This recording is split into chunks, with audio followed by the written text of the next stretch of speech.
evening, wherever you are watching from. I hope you are doing great and I hope your week went good. So today, Nelly and I, we are doing another amazing session. It's all about reducing the communication gap between parents and children. I know for sure there are certain days that we parents we just want to say our own thing and then we expect our children to just obey and do what we say.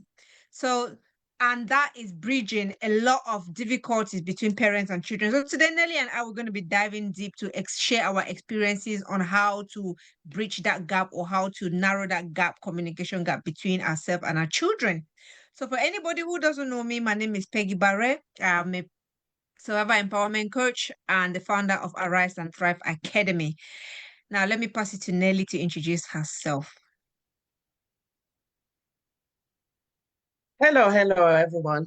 I am Nelly Kwasumi, a social worker, transformational life coach, and co-founder of Hand in Hand Community CIC. Welcome to another session. It's always a pleasure to have you. So please, if you are watching and you have any comments, type it and we will read out your comments. And if you have any question, put the question and we'll respond to it. Thank you so much. Great. So I think the conversation today is going to become most of the things that we might be talking today might overlap with what we've already been saying in our previous video. But I feel that maybe, Nelly, should we start with some statistics first? Because communication, when they talk about communication, it means everything. Communication, whether communication at work, communication at home, communication wherever we go. But sometimes as parents, we underestimate the power of communication and we underestimate the value of communication within our homes and within our parenting. And I know some of us, we carry that value or we carry that habit from our own parents. And we feel that the way our parents communicated to us when we were growing up is the same way we communicate with our kids today. And it's not working at all, Nelly. I can say that for sure. It's not working, so we need to adapt our communication styles to make sure that we bridge that gap, and we're going to be talking, these are some of the things that we're going to be sharing in this episode today. So, first of all, what is communication? I think maybe it would be nice to start with what is communication, because I know most of the time we just like, communication. What is communication? Now, I'm just going to be defining it as the way I understand it and from the parent children perspective. Communication is a two-way conversation, right? You talk and the other person listen. The other person talk and the other one listen. And when you talk about communication involves a different aspect. It involves listening. It involves you taking into consideration every aspect of that person's body language. Because sometimes we may be listening to somebody to speak, unlike when they may be communicating through other communication styles, and if we don't understand it, we may miss a certain message that our children are passing on to us. And I've experienced this so many times, Nelly, when you're saying something and either that child is rolling her eyes and you think that rolling of that eyes is just normal. No, they're communicating something.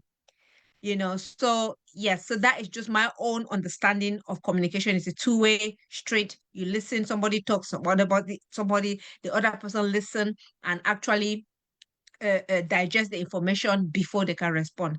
I don't know, Nelly, do you have anything that? And sometimes silence is also communication, because Yes, when we talk, especially with our children, sometimes our children don't have the vocabulary to say what they are experiencing. So then, because of that struggle, they sit silent. But then when they sit silent, it is rather unfortunate that a lot of parents conclude that the child has agreed to what they have said. And also, there are some children who are non-verbal. They also communicate. Some might be just by blinking. That parent or that carer would understand the child's communication language. Sometimes those who are non-verbal they can use just lifting a finger already indicates that's a way of communication. So sometimes looking at a particular direction, say looking left means something. That is their way of communication. Looking right, looking up, looking down. So as parents, as carers, we need to be very observant, like Peggy said, and let us understand our children's communication styles, because it's not only verbal communication that is communication. We have also non-verbals, and we have body cues. We might be talking, like Peggy and myself might be talking, but then our body language, is it the same with what we are saying? Sometimes there's so much incongruence, like Yeah. when someone is saying something, but their body language is doing something. For instance, if I'm saying that no and nodding my head, it's so confusing because you are hearing no, but then I'm nodding my head, and that nodding of head, it indicates that it's a yes. So if you know, you would go with the body language, because there's a saying that the body language never lies. So that's why it's good when you're speaking, you also watch that person. Sometimes in phone calls, you can be communicating on a phone call whereby it's just audio. But then there are other things that you can watch out for: the tone, the voice, the pitch, and things like that. Those give you cues in that communication. And one person will be talking, the other person listening, because if two people are speaking at the same time, that communication doesn't flow, because one might want to be talking over the other person, and that communication is not really flowing. And sometimes in communication, we hear of effective communication, which is just part of what Peggy has talked about: talking and listening, taking turns. But sometimes we get into conversations whereby the person speaking is actually talking, but then the person listening is not listening to understand. They are hearing, but then thinking of what they will respond. That way, Yeah. it's not effective communication, because there are certain things that you miss out when that person is saying, because you are busy processing or framing a question that you want to ask that person. So it's a matter of practicing different skills on effective listening. And it comes natural, especially if you practice communication skills like listening. You can start with those around you. So yeah, there are different forms of communication. And it is very, very important, because when our children feel that they are listened to and they are being understood, it gives them an emotional safety, because they know that, yes, if they speak, if they have something to talk about, they know that a parent will listen to them. And it gives them that emotional safety that, yes, they can speak to someone. Because like our children, they go out there, they hear a lot, they call them names, even on social media and things like that. If we don't give that room, I know Peggy and myself, we've talked a lot about psychological safety. If we don't provide that psychological safety for our children, we are indirectly sending them away. And it comes in communication, because it's how we communicate. How does it make our children feel? That is so true, Nelly. And like we say, the communication, this is where if there is that gap, you'll see many children going through a lot of challenges with their parents. Sometimes when you look at it closely, Nelly, it's just that communication breakdown. That is a problem. The mom is talking, the child is not listening. The child is talking, or not just the mom, the parent is not listening, and nobody is listening to anyone. And if we, just like you say, if we don't change our communication style, especially us, the parents, say, you know what, let us learn, first of all, what is communication and what does it entail? What does effective communication entails? If we do not take that time to learn it, then there's just going to be that total blockage. And no wonder sometimes we feel like, you know what, we're screaming at the top of the roof, like we're talking and that child is not listening. I'm talking and they're not listening. Maybe it's because you haven't really reassessed your communication style. So it is very important that at least we learn how to do that. Just like Nelly say, sometimes it may not come out naturally. Sometimes it's that willingness, that willfulness to say, you know what, maybe I'm having a communication barrier in this, but I'm going to learn how to communicate effectively. So if Yeah. we want to just dive deep, yep, Nelly. Yeah, just to add to that, you know, when we speak, we relate most especially to the African families because that's where Mm, we have our experience, that's our background. mhm. Yeah. In the African community or in African parenting, parents mostly give instructions. Just for example, a child, do this, and it's a full stop. But Yeah. children, we know children are very curious. So they want to understand what they need to do, how they need to do, why they need to do. They have those so many questions. But Mm, unfortunately, when some children ask those questions, straight away the parents say, you are being rude. Who are you to be asking me those questions? But then the child just wants to understand. So they will do what they've been asked to do. But because of the way we were parented, because our parents just used to give instructions, do this full stop, we have copied the same parenting styles and we want to mhm, use that on our children. And this easily leads to communication breakdown because the parent might say, I asked you to do this, and the child will be like, I asked you why I had to do it and you didn't respond. And you have that to and fro movement. And then now you start thinking, who has who has the responsibility or who is in control here? Because the mhm. parent wants the child to listen to them. The child wants the parent to listen to them. And there's this argument to and fro. And sometimes children talk back. But then, like Peggy said, it's for the parent to reassess how is your communication style?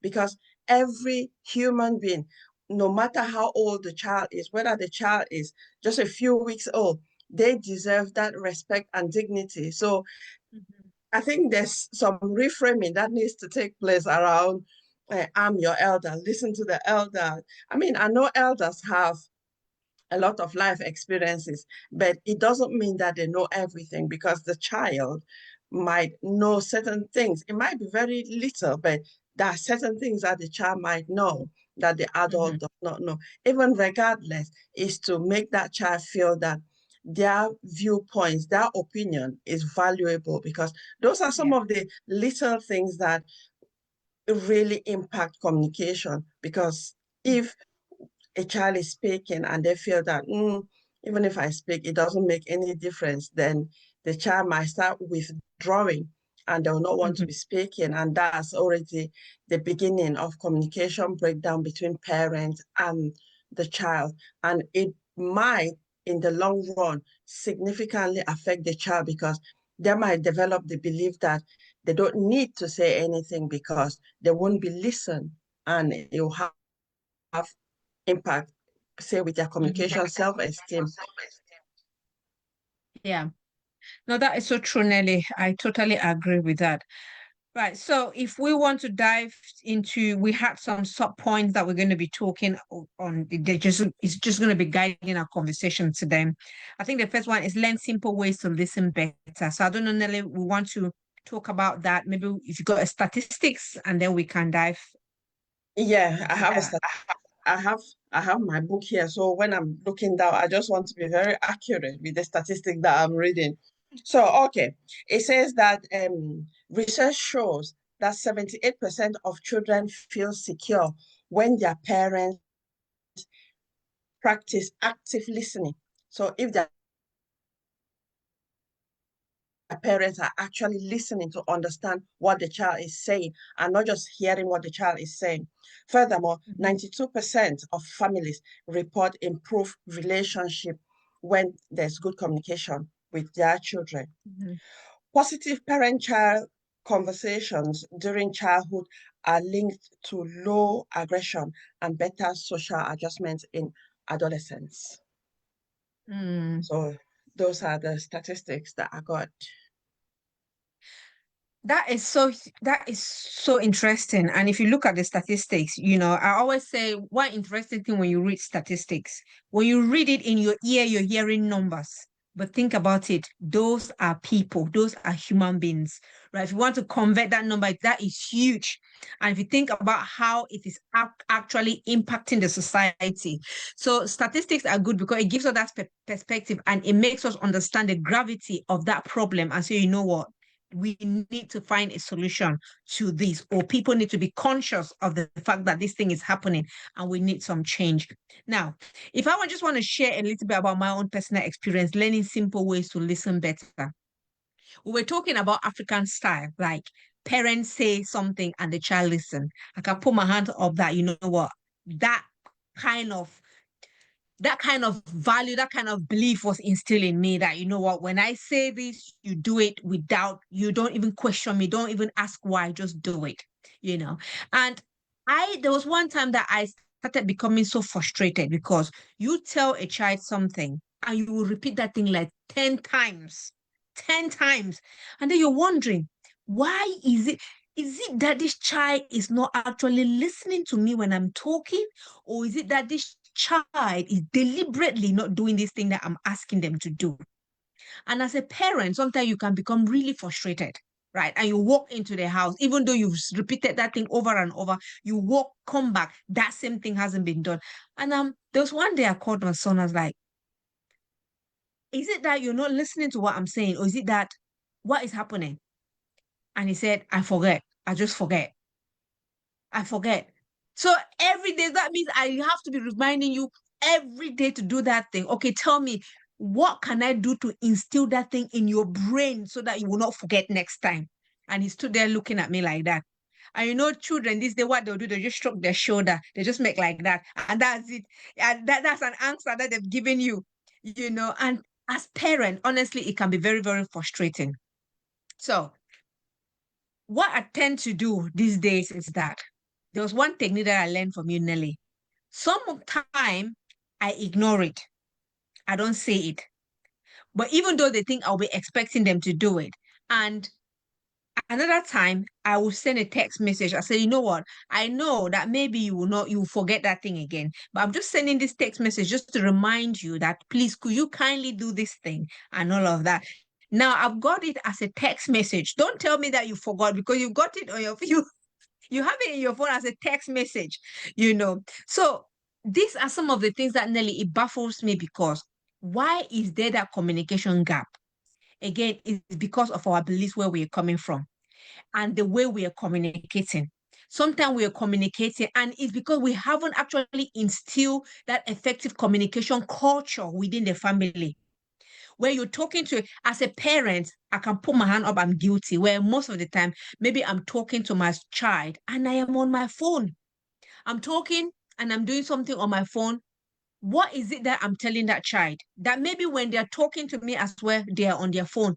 And whenever we are distracted, that communication, you're communicating and the other person may not listen, is not listening. And maybe because you're also distracted on your phone, that communication, what you're trying to say does not really flow and it doesn't really make sense so that that other person can understand. So what I tend to do sometimes, even though I'm trying, like I say, I am still learning.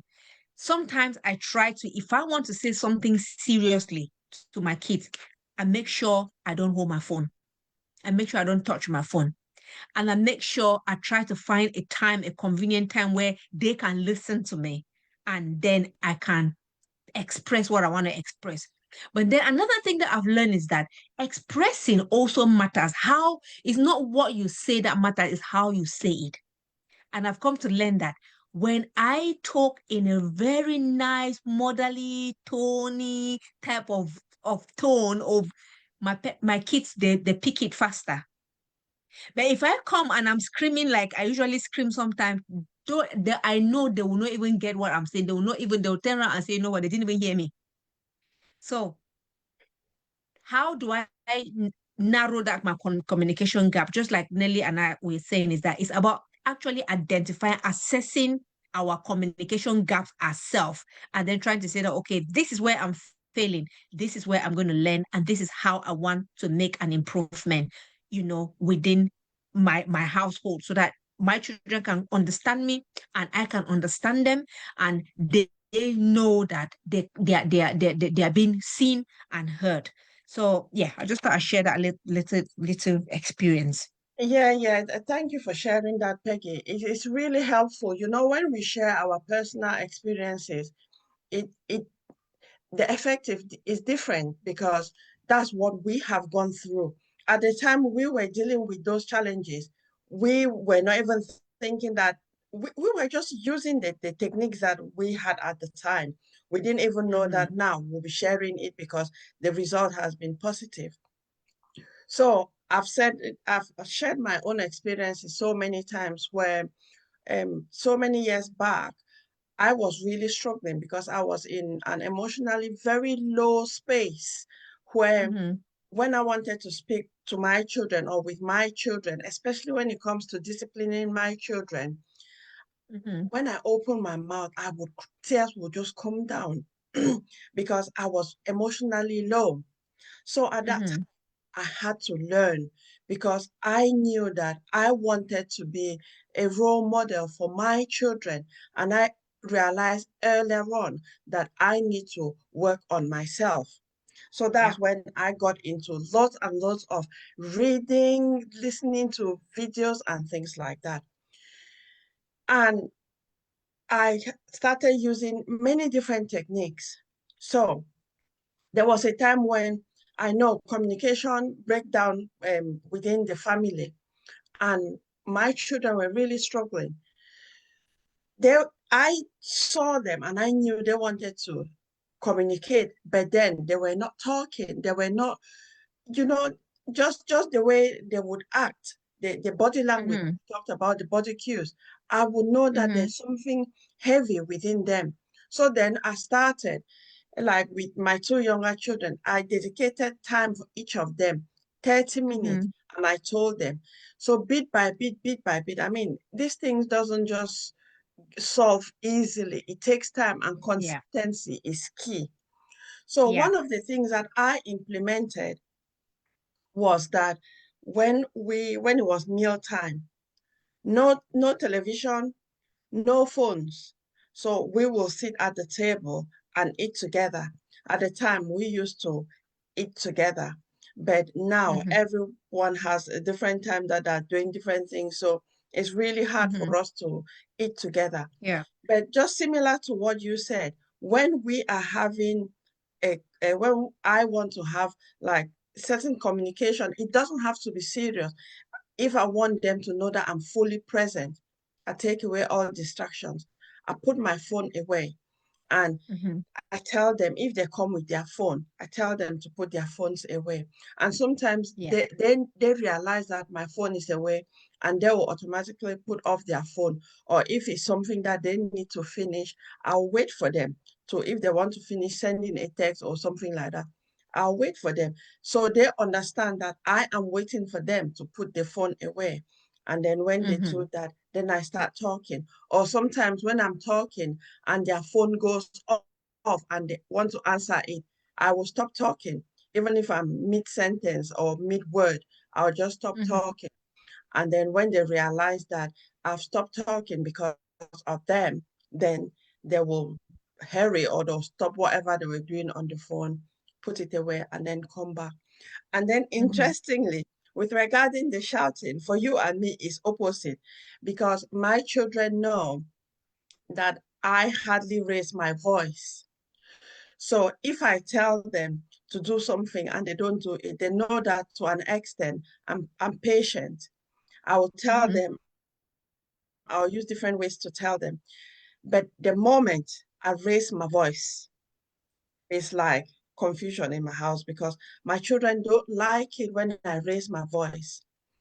If I have told them to do something for days and days and they don't do it, the minute I raise my voice because they know it's rare for me to raise my voice. But when I Mm-hmm. raise my voice, they know that I'm really, really upset.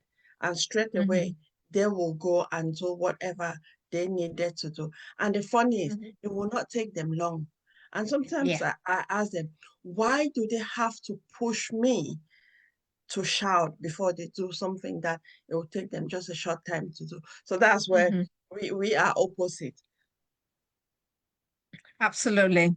And like I say, sometimes we learn these things from it's learned behavior, and there are times that the experience that you've been through where you feel like someone is putting you pressure to do things. I'll say, for example, there were times where I felt like it is my responsibility to make sure that the kids come out right, like everything is perfect and all of that. And sometimes when you're trying to make sure that they attain that achievement that they want to attain, and you're not seeing it, again, that frustration, that anger, But like I say, it has come a long way. I've learned over the years that, what, it is not about the screaming, it's not about whatever, it's just about you communicating at that child's level, making sure that you, just like you said, Nelly, they are human beings. They need to be respected. You need to give them some dignity. You need to be able to actually communicate clearly, calmly, so that they can actually listen to what you're saying. And we're talking about ways of improving a listening skill, because listening skill is something that many people lack it. If I tell you, there's sometimes, like Nelly said, when somebody is communicating to you, rather than you listening to understand, you're hearing to respond immediately. You're already forming your own explanation in your head, and so you're missing some vital information that that person is trying to communicate. And then by the time you open your mouth to respond, you might even be responding off track. You might be responding with that, because your response may not even reflect what that person has just communicated. Why? Because you were not listening. So listening is an important part of communication, which I feel that us parents, if we practice that skill, is really going to narrow that gap, that communication gap between us and our children. And one of the ways we talk about reducing that improving that listening skill is by reducing distraction. Like I said earlier on, our phones, we've got our phones, everything we want to do, we've got our phone in our hands. And reducing that distraction is just like Nelly and I have said, learn to put that phone away. Especially if you want to have, I know there's some casual things that you may just want to say to your kid. It's fine. You can have your phone, but if you have a serious communication that you maybe want to ask them about their day, they've gone to school, they've come back. You want to have a conversation with them. How did their day go? You know, that is a moment where if it means you putting that phone away, avoiding that distraction so that you can actually have a two-way conversation, looking them in their eyes, looking for that non-verbal cues, like Nelly have said, because sometimes we may be communicating and they're responding in another way. They maybe say, oh, and I know my son, he loves it when you say, how was school today? School was fine. School was fine. And as a parent, I've learned now that what I do is that I ask a follow-up propping question, which is an open-ended question, again, which is another key to improving that narrowing that communication gap, where you can ask open-ended question. What do you mean by fine? Tell me, what was it that made it fine or made it good, so that they can at least have that time to little express a little bit more how their day went. And we'll talk again about using this a technique called razor, which all it means, like, R stands for pay attention. Again, sometimes when we're communicating with our children, we don't pay attention. And trust me, there are days that I do that, where you're talking and maybe you're in the kitchen, your hand is doing something else, and maybe you're doing something else. So you're not really paying attention to what you're saying to that child. And again, the A stands for appreciate, where we need to actually appreciate what they're saying. Sometimes when you communicate, just by you nodding and saying, responding and say, yeah, I understand, I hear you, I see you, I feel you. All of those little cues that will be telling the other person that this person is actually listening is very important, as parents. And then we talk about summarizing, which is the S. Again, for us to make the person know that we've actually heard what they've said, we've understood what they've said, it is always good to summarize it and say, okay, I hear you. So you were saying that, for example, if my child is telling me about their school day, how what happened in class, for me to tell them that I've actually listened to what they've said is for me to summarize that thing that they've said, in that way. And when we do this as parents, sometimes we may think that it is not significant. It's actually playing a lot in our children's life because that is the same way that they're going to be keen, when they're listening to us. And the last but not the least on the rasa is ask question. Sometimes we ask questions, how was your day? Tell me more. What happened? When that thing happened this way, how did it? And again, by so doing, it actually sparks more conversation within the parent and the child. And we've talked about reflective listening again, which is similar to paraphrasing what they've said, just to understand. And then the most important aspect, which I've learned a lot, Nelly, in a hard way, is wait to speak. Wait for your turn to speak. I know you are the parents. I know you're the boss. I know we are the boss that, we can let us wait for our turn to speak. Because sometimes, again, we can rush into cutting that child when that child is trying to explain something, even if we don't agree with what that child is explaining. Let us just exercise the patience to wait, let that child finish what they're explaining before we can step in to respond. And then, of course, we talk about show engagement, which is all about maintaining eye contact. Don't be talking to that child and looking away or doing something else. That child is not going to take it seriously. It's about when you're having that conversation, learn eye contact, look at them in the face, put some smile. Like Nelly said, make it more relaxed. Don't make it tense, because if we are clunking our jaws, our facial expression with twisting our face is looking as if, that child is going to scare that child and it's going to shut down. They're even listening. They're not even going to be listening. They're just going to put that blank curtain. So whatever thing we're saying, they're not listening. So it's about the way we posture ourselves, the way we talk. We may be saying something very seriously, but you have that undertone assertiveness inside. So they know that that thing is serious, but it's about making it welcoming so that they can listen to what you're trying to communicate. So yeah, so Nelly, I don't know, I think you've got some points as well to add on that. Yeah, you've said most of the points, but just one thing that I want to talk about is Mhm. for us to reflect what we have heard. Because sometimes we parents and children are from two different generations. And Mm, like the Gen Zs, they use certain words that have a different meaning to their yeah. parents, the same word but different meanings. So it's Mm, good practice to rephrase what you've heard, give a brief summary, because yeah. if you say something and the child hears something else, the child will Hmm. tell you, no, that's not what I said, or that's not what I mean. Yeah. Because again, it's the different meanings of words that different generations use. So Mm, it's good practice. It might be small, but just hmm. reflect it. Pick up only, it's not to explain or talk about everything that the child has said. It's just to pick up on the main points, pick up on Yeah. the main points and say, from our conversation, you said this, this, this, this, just briefly. Hmm. If the child hears something you've said and it's not what they meant, they will correct Hmm. you. And again, taking turns to speak and listen is a Yeah. really good way to bridge that communication gap between parents and children. Yeah, that's just all I wanted to add. Yeah, that's so true. And one thing that I wanted to pick on again is about sometimes when we want to have a conversation, it's always easier if we know it's like a little prep, especially when you want to have a serious conversation with your child. There's no harm for you to prep. What are you going to You say? know, Peggy, let me just interrupt you there. You've talked about serious. That's something that I want to pick up because you've talked about serious like three times in this conversation. When we when we start making conversations to be serious, that is when we invite others to start bringing up barriers because No one Mm, really wants to have a serious conversation. It's like if I say, Peggy, we need to talk, that looks serious, isn't it? yeah. But then if I say, Peggy, do you have 5 minutes? Let's have a chat.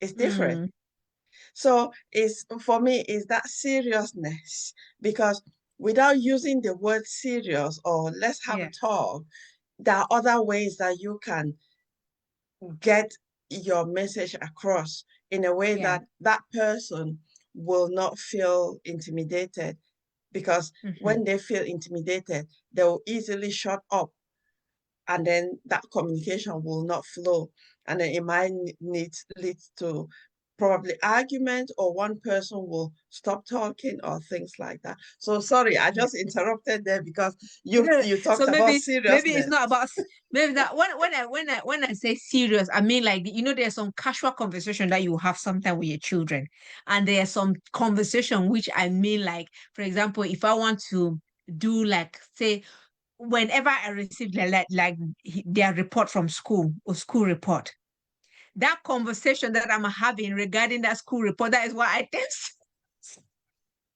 like but now it's about reframing. It's about reframing. It is that you can still have that serious conversation with your child without actually making it look serious, but they're still going to get Exactly. the message. So that's what I got Yeah, here. So I'm going to because clarify. like for myself, probably I do that a lot because that is how I understand, everyone Mm-hmm. is wired differently. For me, if someone, no matter how serious something is, if you talk to me, I like when things are informal. So if Yeah. there's something serious and you talk to me calmly, I easily understand.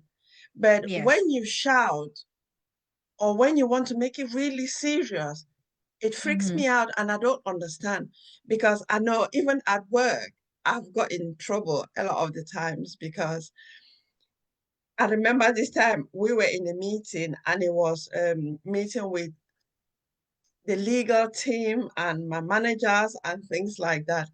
And they asked me a question and I just burst out laughing. And then and I don't laugh when I'm laughing, I don't know how to laugh quietly. So I just Mm-hmm. laughed out loud. And then when I realized that, oh, I was in a meeting and I turned, everyone was just staring at me. And I was like, oops, just me again. And, and then I was like, okay, that's just me. It has happened. What else? So I was just Yeah. thinking that in my head because that's the way I understand. Mm-hmm. So that's how I express things to people. Sometimes I might take it informally, but then if it is, I mean, sometimes I can be playful, but some people will take it seriously, especially people who don't know me. Because Yeah. sometimes, so again, it depends. But like with my children, they know when I'm serious and they know when I'm not. Because when I say something and I repeat it and I repeat it, they gauge the tone. So Yeah. again, with our children, we know our children, or we aim to know our children and for our children Mm-hmm. to understand us, but it's to avoid that to and fro argument, because who is in control here? We would Yeah. assume that the parents will be in control. But unfortunately, sometimes there's a reverse parenting whereby the child or the children are playing the Mm-hmm. role of the parent, and the parent is playing the role of a child. So those things we Mm-hmm. just need to be very careful and start examining our own communication. What do we need to improve on? Because all these skills, we can learn them, because whatever we are using, we learn them because they are learned behaviors. So Yeah. it start examining our communication styles, whether they are effective, whether they are not effective. Even if they are effective, you might still want to improve on them because the learning is continuous. Absolutely. And that brings us nicely to the second point, which talks about understand your child's perspective. Because again, as parents, it's all about I am the parent here. You must listen to me, you know. So we don't tend to really understand where that child is coming from or understand their perspective, no matter how that perspective may be. There's sometimes that when we don't agree with the child's opinion or where that child is coming from, we just shut the conversation immediately without even giving them the chance to express themselves. And we forget to know that sometimes they may even be expressing themselves from a naivety, a limited standpoint. They may not even understand the whole perspective. But you now, as an adult who actually understand the whole perspective, that may be an opportunity to express to your child that, hey, rather than look at it from this point of view, have you thought about looking at that same thing from this point of view? So it's about understanding, and understanding a child's perspective first of all begins with giving them that safe environment where first of all they have that courage to, well, not the courage, because we're not talking here about courage. Our children should feel free to talk to us anytime. We shouldn't let it be like they've got to build up courage to talk to us. No, that is where that barrier comes in. So it's about letting them know that, hey, I've got my parent, I've got my mom, I've got my dad. If I've got something that is troubling me, I will just go to them and then talk to them. Right. And they may not always be right. Same as we parents, we may not be right. So it's about making sure we actually understand where that child is coming from. So Nelly, I don't know whether you have some points to, add on Yeah, I that. have some statistics here. Research Mm, research shows that 85% of children feel their problems are taken seriously when their parents listen actively. mm, powerful. Yeah, 85%. That's massive. And And that is so massive. And that is where we talk about active listening, and which we talk about the first point when we're talking about how to listen. So for somebody who may be thinking, what is active listening? Active listening just means implementing or doing those things that we said that were important, like, putting away your phone when you're having a conversation, avoiding distraction, listening to looking them in the eye, or having that facial that contact, rephrasing the question, asking, open-ended question, just making them feel that, what, you are listening. So it's and very then important. Yeah. yeah, and when we are talking, we've talked about use open-ended questions, but sometimes when we Mm-hmm. are talking, words carry a lot of weight. For Mm-hmm. instance, I just picked this up, Peggy. Sorry, I'm picking on you today. I just Yeah. picked this up because you have used the word in the last, say, 7 minutes. You've used it twice. You said Mm-hmm. must. When we look at certain words like that, for instance, must, Mm-hmm. it is from somewhere. Mm. And if we look at it, it is from an authority figure. We pick that up from an authority figure. And looking back, we are talking about parenting. This is Mm-hmm. what we picked up from our parents, because our parents used to give instructions and say, you must do this by this time, full stop. Mm-hmm. So when someone is insisting on something, and to me, when I hear someone use must, it has a lot of weight behind Mm-hmm. it, because it Mm-hmm. is coming from that place of authority. You Yeah. must do this, because there's a consequence, that if you Yes. don't do this, there is a consequence for that. So it's just Mm-hmm. the use of words. I mean, because there are a lot of words that we grew up hearing, that when we use the words now and thinking of, I mean, like our journey that we've gone through in coaching, we understand them very differently, don't we, Peggy? Yeah. Definitely. Definitely. Yeah. And these are some of the languages that we need to be gradually erasing from our daily conversation with our children. because again, these are stumbling blocks, these are communication blocks. And when we use words authoritative languages like that, we're wondering why are they not listening to us, right? It's just like when you remember, Nelly, when we were kids and growing up, you know that if you go and commit a crime or you do something that your when you do something against your parents' wishes or what they've asked you to do, they're going to beat you. They're going to give you some whipping. And in a way, or the same like school, when you go late to school, I know that they used to beat us in the morning when you go late to school. And so that has been done over and over and over, and you're used to it. So you just go and commit a crime, or you just go use late because you know that you already know your punishment, and you're psychologically prepared to take that whipping because you know that at the end of the day they're just gonna beat me, and when they beat me, it's just gonna hurt, and then that's it.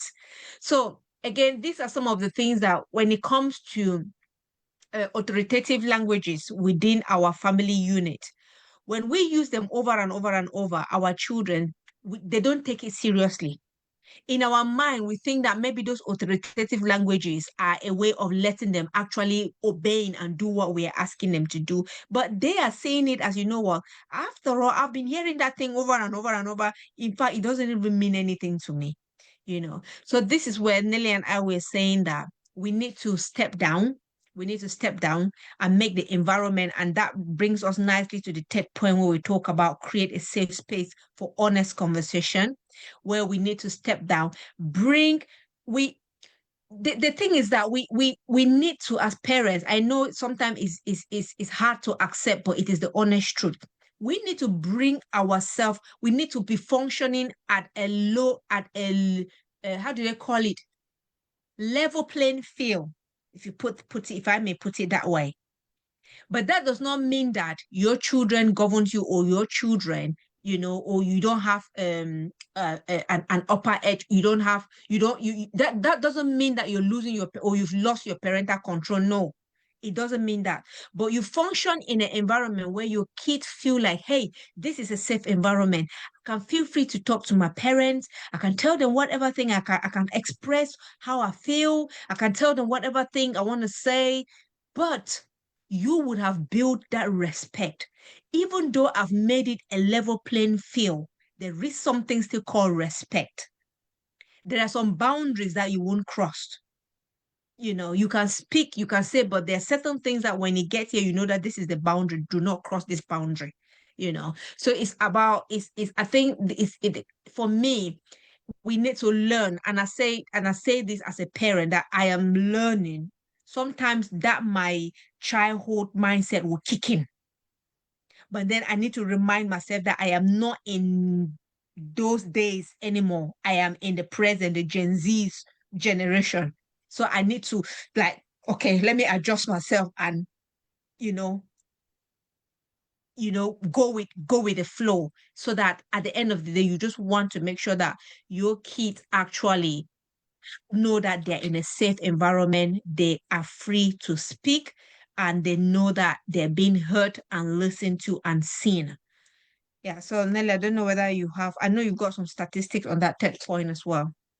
Yeah, but just before I go to that statistics, um, speaking with parents, especially in my role as a social worker, Mm. parents complained that they feel the system has taken away their power and Mm. given it to their children, because their children can say whatever they want to say, and the social services will listen to the child and not the parent. Mm. And like what I said, from what I've been saying and from my experience, is it depends on the relationship, and Yeah. communication plays a big role, because Mm. if a child feels that they are not listened to, that is already communication breakdown. Mm. Children want attention. Some seek validation. That is why it is important for us to praise our children, because it encourages them to do the good things that we have observed of them. But when Mm-hmm. we are very critical, our children, they feel that no matter what they do, they will never please their parents. And now, in my role as a life coach, this is what so many adults come or talk about, because they say they need to do this, and that to please their parents. And sometimes I ask, why do you need to please your parents? They say, because that is what I must do, and things like that. So again, you see how the must comes in. Yeah. And when we do things as parents to our children, it doesn't end there when the children are young. This is now us as adults. We are being impacted by the way we were parented. So it will be the same thing with our children. So which is why it is necessary for parents now to start evaluating our communication styles, especially with our children. It doesn't mean that we give our children all that they ask for. We are the parents. We need to be in control. And we don't need to make our children our friends. Yeah. Or no, the other way around. We don't need to make our children and parents are not friends, but our children can be friends to their parents, in the sense that parents are not to be taken adult information or their issues and sharing with their children. Though Yeah. unfortunately, so many parents do that. But then give children that psychological safety, that nurturing environment where they can come and talk to you about their day, because that's how friendship works. They can talk to you, but you know what you can and can't share with them. That's when you remain in control. So now to my statistics. Oh, do you have something to say there before I go? No, no, no. Okay. So for the statistics, it shows that 52% of parents report that children using phones during conversation reduces meaningful interactions. This is what we had said before. Yeah. And another research is only 1 in 3 family eat together daily, and this limits the opportunity for discussion. We have also talked about this, but it is to create time for Yeah. physical activities so that you listen, because sometimes it will be at that time that we can probably even like have hugs or just be there. Like sometimes everyone can be at home, but then everyone is doing their own things. And parents will say, but I've been in the house the whole day with the children. Yeah, you are there, but you are not with the children, because Yeah. everyone is doing their own thing. The main point there is the emotional availability, because everyone can be doing their own things, and probably children can be communicating with people miles and miles away and not within the family. So is to take advantage the little time that you have. And I think, Peggy, it goes back to the intentions that we have as far as life coaching is concerned, whereby we Yeah. say the only life we have is the present. Forget about the past, because it brings worries, Yeah. it brings anxiety, depression. Also forget about the present, about the future, because who knows, the future might never come. But the only time you have is now. So make it a habit to make maximum use of the time that you have. Even if it's just 1 minute or 2 minutes, make that time count, so that if it's with your child or with some other person, let it count, even with strangers, because you don't know if you will be the only one to put a smile on that person's face on that day. So the only time we have is now. Make the present moment count, so that that's when being intentional comes in. So there are many different Absolutely. strands that are interconnected. Absolutely. And don't be like me. My kids, they already know me that whenever we say, are we gonna watch a movie? Yes, me. But when they put that movie, When it's just like 15, 20 minutes, I'm gone. And do you know the day I actually knew that this thing was serious? My daughter took me out we went out to the cinema.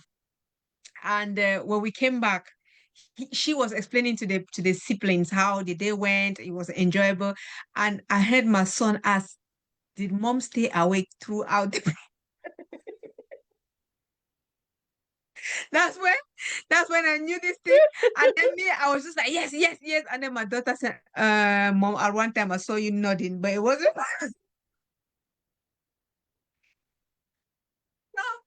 Yeah. Again, like we say, it's about at least I tried. At least I will be there. I'll come. Let's watch the movie. You know. And sometimes I say, if you people catch me sleeping, wake me up. Wake me up. We tired. You know, maybe the day we've come back that day, the day they want to have that movie is that day that you've been busy, your brain is tired, you know, and then you've got they say the mind is willing. Is it the mind is willing, but the body is what, weak or something? This week, You yeah. know, we have the mind, we have the intention, you know, that real intention to spend time with them, but the body is tired, you know. So again, like I say, let's practice. Don't be like me. You know, I my there was a time. I mean, this is like I think it's like 12 years ago, but till today, my children still say it. So I used to tell my children, don't run away from your fears, face your Mm. fears. So there was a time I took them for a fair. I took them for this fair. You had all these rides and things like that. And they knew fully well that at the time, I was scared of heights. Mm. So when we got there, I was like, okay, you go. And they were like, Mom, you have come here. You need to get on a ride as well.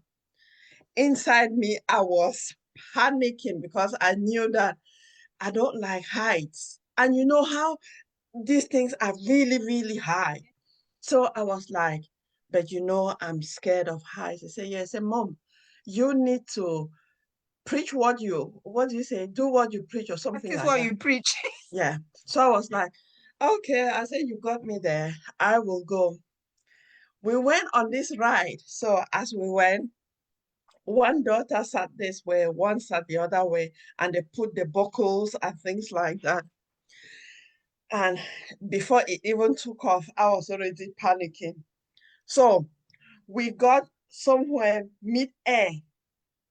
I was screaming, and mind you, the whole of that ride, I'm sure there were like more than 20 people there.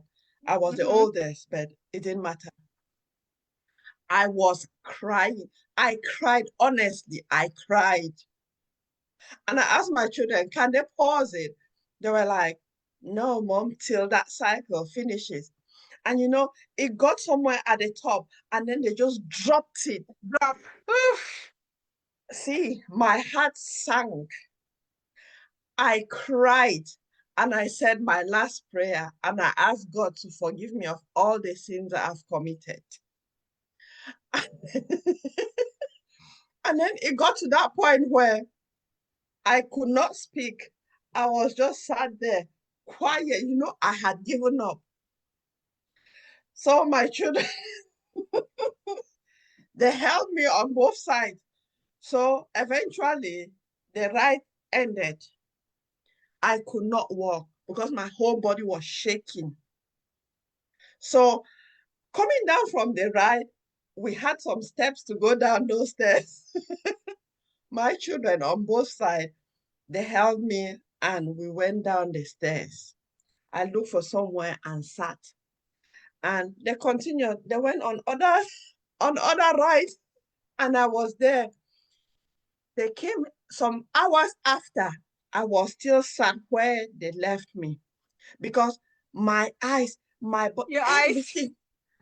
And I was like, but they were really happy because they said, Mom, at least you overcame one of your fears by just going on that ride. And it was the most difficult, whether the most, Mm-hmm. The I don't tallest know how height, the the, tallest ride.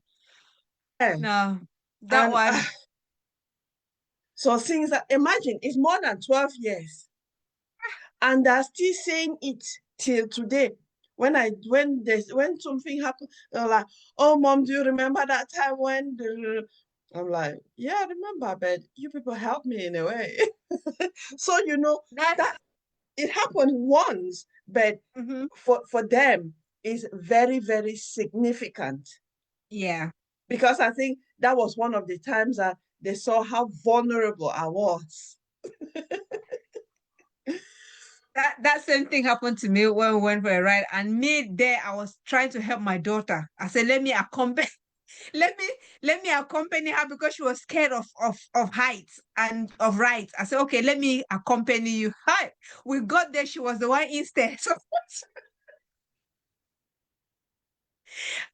when you get to a point where the thing is just like she will say, "Mom, scream, mom, scream." I was like, "Oh my God!" From that day up to today, if you ask me to go on a ride, life. I The said, funniest, and again, the children this just enjoy tell us, it. yes, they enjoy it. Now she's overcome her fear. She goes even to the tallest one now and Ah, says she'll tell me that, "Mom, is because I kept doing it. I've over." I said, "No, me, I'll not. I don't want. If it is that one, let me know overcome that fear." But this is just to tell us that as parents, we've also got our own vulnerability. We're not perfect beings. We're oh, not perfect. And there are days that when you see, like, you know what? People will say, "Oh, you're preaching this thing. Look, every day I always say we are all work in progress. And whether you're a parent watching and listening right now, in terms of the communication, you may not be good at it. You may still be learning. You may have done some bits and you feel like there's still more to do. It's okay. That communication may have broken down and you feel like maybe your kids are not listening or you're not listening to your kid. There is still time for you to. This is the moment where you can say, "You know what? I can still learn. I can learn." Because the highest and the greatest gift you can give your child is that safety, that emotional safety, that presence to show, "You know what? I am listening. I can see you. I can hear you." Right. So it is very important that we, especially from the Afro-Caribbean background, we need to really refrain our communication method and making sure that our kids can listen to us. Yes, the system may be encroaching into our parenting style.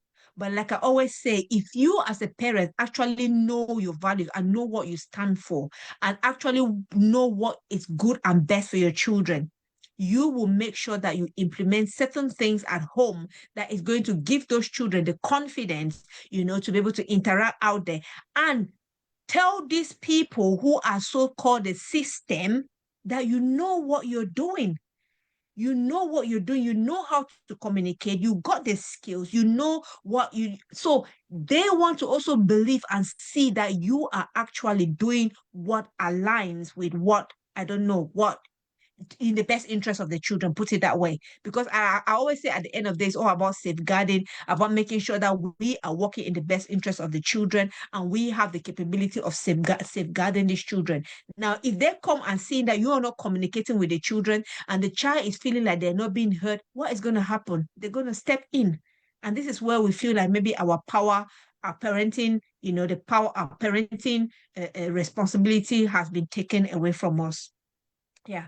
yeah, I So think Nelly, this is really important. I think this will be a topic for another day, because I had mm, in one session I had shared about my experience where school, one of my daughters was in school, and I kept getting phone calls from school, and I had to mm, stand up for my daughter, because at home we had that good communication. So whatever was going on in school, my daughter mhm, would tell me.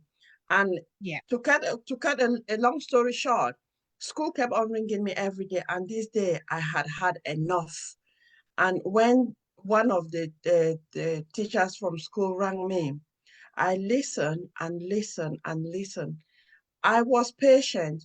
When he finished talking, I said, "Sir, I sent my child to your school for you to teach her, but Mm, instead, you are not helping her. You are my child doesn't feel comfortable coming to school. I said, Yeah. sir, I am a social worker. I Mm. work with other children and families. I Yeah. know my children. I know what my children are going through, and I am supporting my children. Mm-hmm.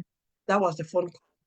And the next day, after for about 5 months, I had been getting phone calls, three, at least three Mm-hmm. phone calls a week. Mm. The next day, after that phone call, I got a call from school again, and they say, Nelly, your child has done really, really well. You need to celebrate her and things like that. And I was like, that happened yesterday, and she'd already told me. So it's not like it happened only today. And since then, Yeah.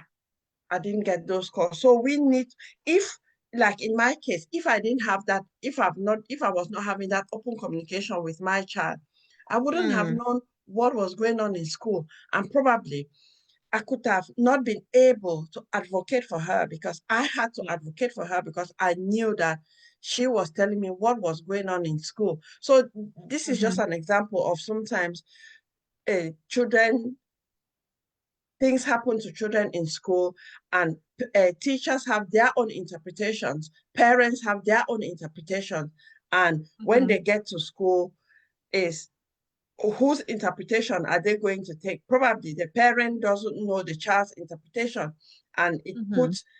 it gives the upper hand to the school or the Mm-hmm. system, and that is how the system takes advantage, because Yeah. it is clear that there's communication problem. And if there's a communication problem between child and parent, what else could be going on in that home? Yeah. So parents, you have the responsibility to examine your communication style and make Yeah. amendments. The skills are there to be learned. It's uh, it's being brave to ask for help. So Yeah.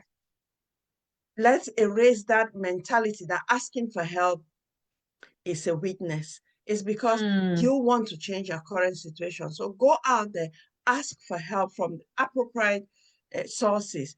And if someone provides you help, don't just accept the help because it is help. Let that Yeah. help be something that will change your situation in a positive way, because you need to be Absolutely. proactive. Yeah. That's so true. That's so true. So yeah, that honestly, that was. I hope we've actually learned something, because again, like I said, when we come on session like this, I pick a few stuff from Nelly, and we bounce off each other, we learn new things, and that is the mindset that we have. Nobody is perfect. Perfection. My mentor always tell me that perfection is nonsense. There's nothing as perfection, and it's all about learning every day to be good parents, to be do our best, give the best Yeah. that we can to our kids. So we hope that you learned something from this session today. And like we always say, if you're watching after, if you have a thought, drop it in the comment.